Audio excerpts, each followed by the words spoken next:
8 de noviembre es el Día Nacional de los Afro-Argentinos y de la Cultura Afro. Esto fue sancionado por ley en el año 2013. Pero es importante hacer un recorrido histórico más largo, ¿no?, de lo que sería el territorio argentino y entender lo que fue todo el continente americano. Por eso vamos a ver sus orígenes y el porqué de la conmemoración de esta fecha. Como bien sabemos, el continente americano cobijó a millones de africanos, hombres, mujeres y niños, quienes fueron arrancados de su África natal entre los siglos XVI y XIX, aproximadamente, para ser incorporados como mano de obra esclava en los sistemas de plantaciones que los colonizadores impusieron en nuestro continente. Los esclavos no eran considerados humanos, sino cosas. Por tanto, no tenían hambre, no tenían pasado, no tenían familia, no tenían identidad. De muchos esclavos de origen africano, ni siquiera sabemos su nombre o en qué lugar eran nacidos. A veces les daban el apellido de sus dueños como marca de propiedad y no de identidad. Y esta fue una ardua tarea, ¿no? Rastrear la huella de estos millones de personas. Varios países de América Latina, en un intento por visibilizar el racismo y las historias de estas poblaciones sometidas, tienen diferentes fechas para celebrar el Día de los Afrodescendientes. Como bien dijimos al principio, en nuestro país el Estado argentino optó por el 8 de noviembre como día de celebración y visibilización de las comunidades afroresidentes en nuestro país. Este día fue en honor del fallecimiento de María Remedios del Valle, quien por su tenaz lucha no pudo ser invisibilizada y rompió el veto de la historia oficial, el veto de la historia blanca y europea, que dice que algunos venimos de los barcos y otros de la selva. Acá María Remedios del Valle es esta figura histórica, ¿no?, que da este cambio y por el cual estamos celebrando el Día de la Comunidad Afrodescendiente. Por eso vamos a hacer un recorrido y hablar sobre María Remedios del Valle, sobre su vida, sobre su biografía, que si bien sabemos figuras históricas, la mayoría son hombres, pero también existieron mujeres, fueron muchas olvidadas, ocultadas o silenciadas, pero acá tenemos un testimonio de una mujer que ha podido ser rescatada del olvido y vamos a conocer un poco de su vida.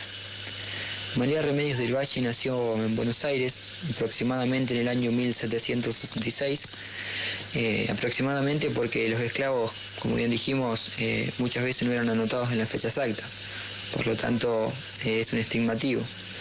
Eran una casta, pertenecían a los pardos, que habían sido creados por la corona española para dividir a la sociedad.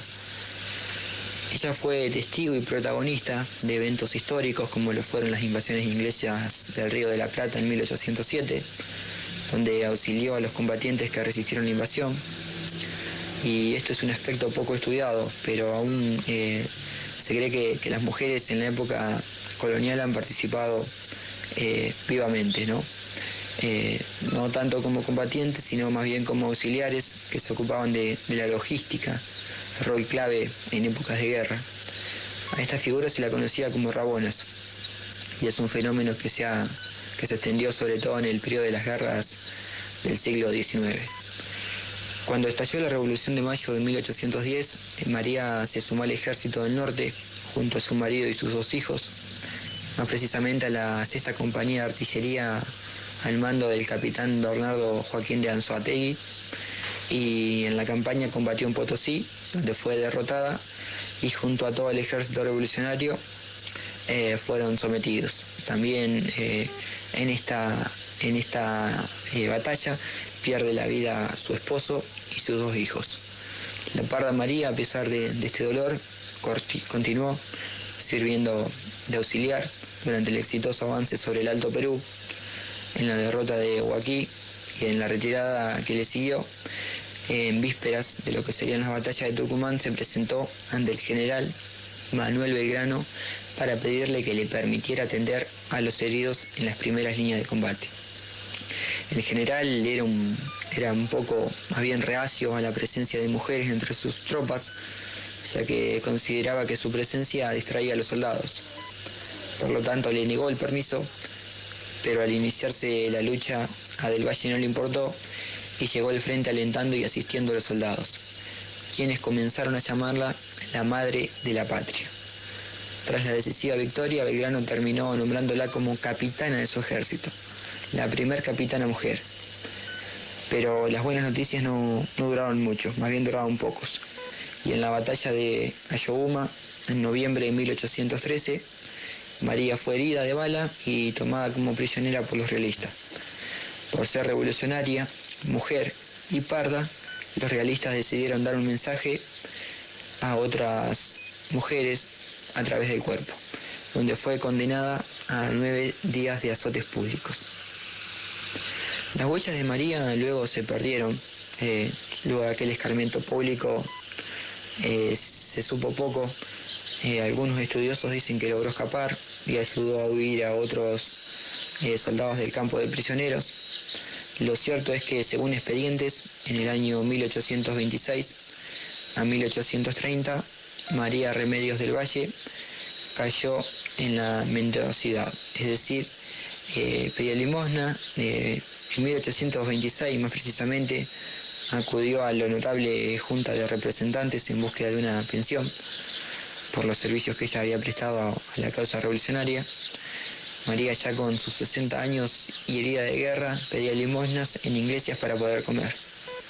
Fue Juan José Viamonte, uno de las personas que la reconoció, la acompañó y apoyó también en una gestión iniciada para que ella pueda ser reconocida. Dado que ella no poseía documentos y varios de los combatientes que a ella hacía referencia en las audiencias ya no estaban por heridas de guerras y por haber fallecido en combate, como así también las heridas, las cicatrices, ¿no?, que los realistas le dejaron en su espalda, eran los testimonios y la evidencia que María era quien había combatido, había sido la capitana del ejército revolucionario. Para 1828 el general Viamonte declara en una sesión de la Junta de Representantes: esta mujer es realmente una benemérita. Ella ha seguido el ejército de la patria desde el año 1810. No hay acción en que no se haya encontrado en el Perú. Era conocida desde el primer general hasta el último oficial en todo el ejército. Ella es bien digna de ser atendida porque presenta su cuerpo lleno de heridas y de balas, y lleno además de cicatrices de azotes recibidos de los españoles enemigos, y no se le debe dejar pedir limosna como lo hace. El pedido de María finalmente fue hecho realidad en el año 1830, donde se le otorgó un sueldo, el cargo de sargenta mayor de caballería, y Juan Manuel de Rosas le incluyó en la plana mayor. De sus últimos años se conoce bastante menos. Adoptó el nombre de María Remedios del Valle Rosas, con el que luego continuaría apareciendo en la lista hasta la fecha de su muerte, ocurrida un 8 de noviembre de 1847. Este testimonio nos sirve como una muestra, como un ejemplo de que en nuestra historia la figura de las clases bajas, de las clases subalternas, de los negros, de los indios, de los diferentes sectores que componían nuestra sociedad, fueron necesarios, fueron actores fundamentales para construir el país que hoy conocemos. Es importante que la historia sea abarcativa y que incluya a todos, para que no se cometa en olvido, como muchas veces sucede, y para que se sepa, para que se cuente y para que conozcamos que la historia argentina es rica tanto en inmigrantes como así también población nativa, y que Argentina, además del padre de la patria, también tuvo y tiene una madre de la patria.